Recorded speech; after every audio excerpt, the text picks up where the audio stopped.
고마우신 하나님, 한 주간이 벌써 마무리가 되고 있습니다. 아울러서 8월달도 끝자락을 향해서 가고 있고, 여름의 끝인데 부족한 부분들을 잘 처리해 주시기를 원합니다.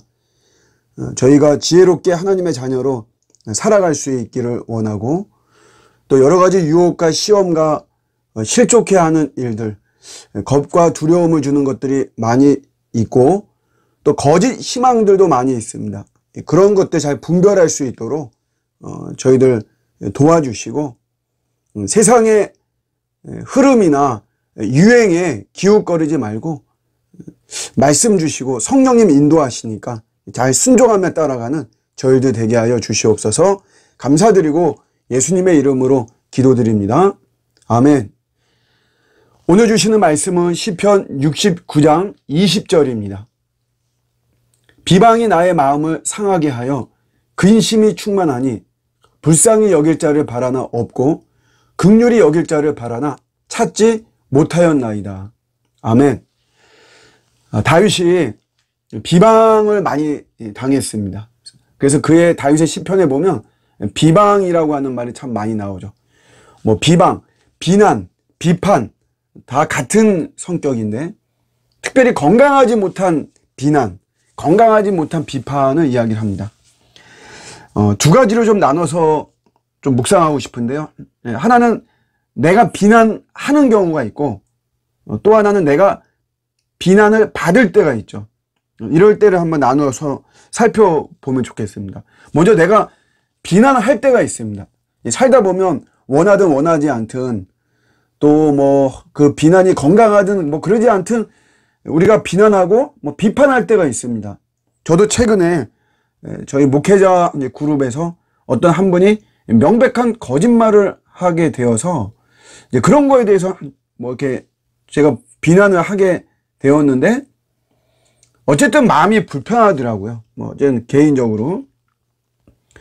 근데 우리가 이제 이런 경우들이 있습니다. 원하든 원하지 않든 다 비난하고 비판하고 평가한다는 것이 좀 도를 넘어서 비방을 하기도 하고 그러죠. 근데 비난을 하는 이유가 뭐냐면 그 뿌리에는 이런 게 있습니다. 우리가 비난을 통해서 내 자신을 강조하는 거죠. 나의 올바름, 나의 의로움, 나의 제법 괜찮은 어떤 정체성을 내가 강조하는 이런 모습이 사실 이 비난의 뿌리에는 있어요.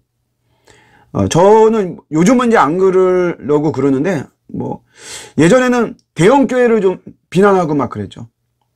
사람이 키가 10m면 그게 정상이냐. 키가 10m인 사람은 그건 괴물이다. 바른 어떤 우리 인간의 몸에 이런 기능들이 발휘되지 못한다. 그러면서 대형교회가 이게 괴물이다.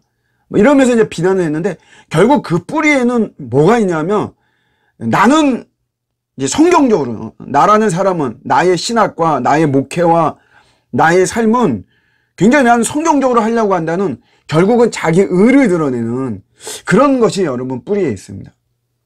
그래서 우리가 잘 돌아봐야 되고, 또 나의 비난은 정확한가 아닌지 이것도 봐야 돼요. 사실 내 감정이나 내 사상이 100% 옳은 게 아니거든요. 우리가 밑줄 강조가 틀리기 때문에 이게 입장차가 있고 그렇습니다. C.S. 루이스가 무신론자들의 기독교를 공격하고 하는 게 마치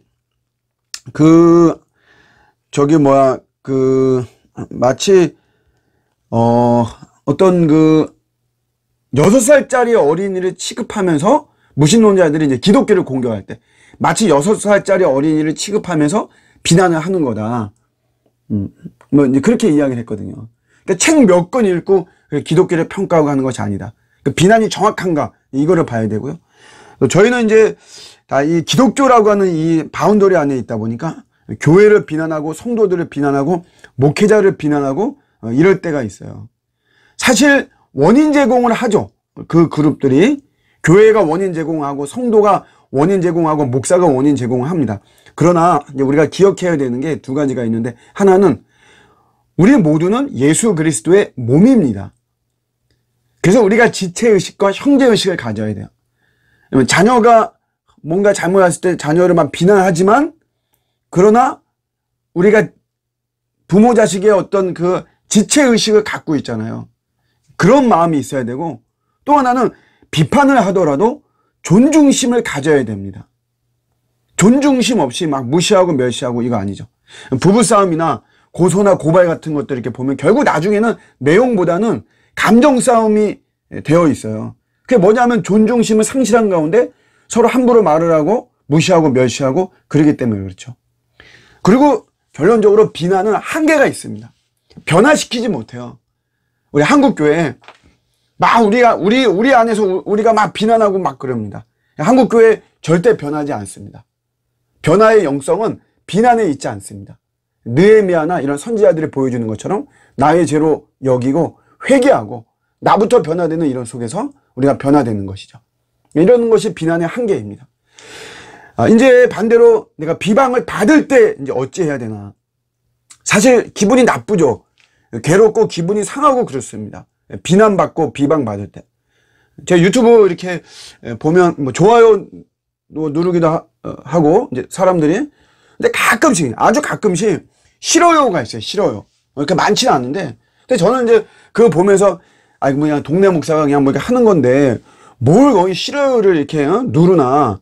내가 교리에서 완전히 어긋나는 것도 아니고 그냥 단어 사용이 좀 미숙하거나 어떤 내 경험에 근거해서 하다 보니까 좀 오류가 날 수도 있는 거지, 그걸 뭘 싫어요라고 그렇게 뭐 누르나. 기분이 좀 나쁘고 막 이럴 때도 있죠.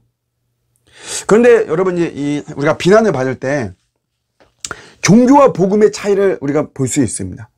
이 비판 앞에서 어떻게 반응하냐에 따라서 종교와 복음으로, 종교인과 복음인으로 이게 차이가 날 수 있어요.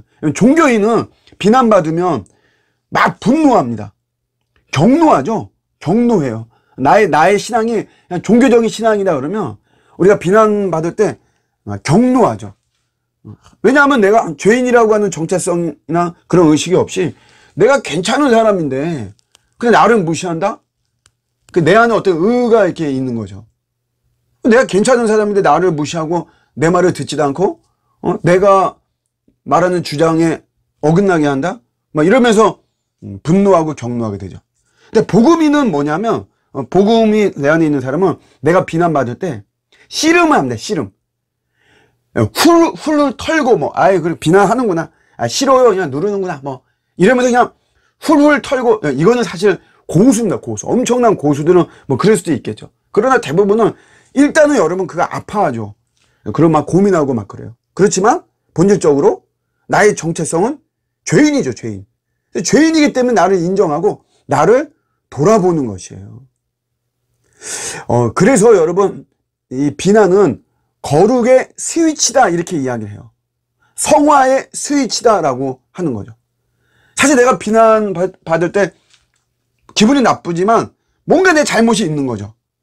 제가 누군가가 싫어요를 눌렀을 때 제 기분은 나쁘지만 근데 뭔가 제 단어 사용의 미숙이라든가 제 경험을 너무 많이 강조한다거나 아니면 그게 맞지 않는 모습이라든가 뭔가 잘못된 것이 있는 거죠. 그래서 그거를 내가 받아들일 때, 우리가 이 비난을 내가 받을 때는 너무 우리가 막 괴로워만 하지 말고 이거를 이제 분노나 복수로 이어지게 만들면 이건 안 됩니다. 억울할 때가 있죠. 그러나 그런 것도 다 우리 주님을 생각하면서 우리가 좀 이겨내고, 또 주님도 그런 모습을 주님이 다 아시죠. 아무쪼록 여러분이 내가 남을 비난할 때, 또 내가 비난을 받을 때, 우리 오늘 잘 이렇게 묵상하면서 항상 이 비난 앞에서 좀 더 우리가 자유롭고 더 복음적인 모습이 되어지는, 그래서 건강한 삶이 되어지는 저와 여러분들의 오늘 하루 되시기를 주님의 이름으로 축복합니다. 아멘.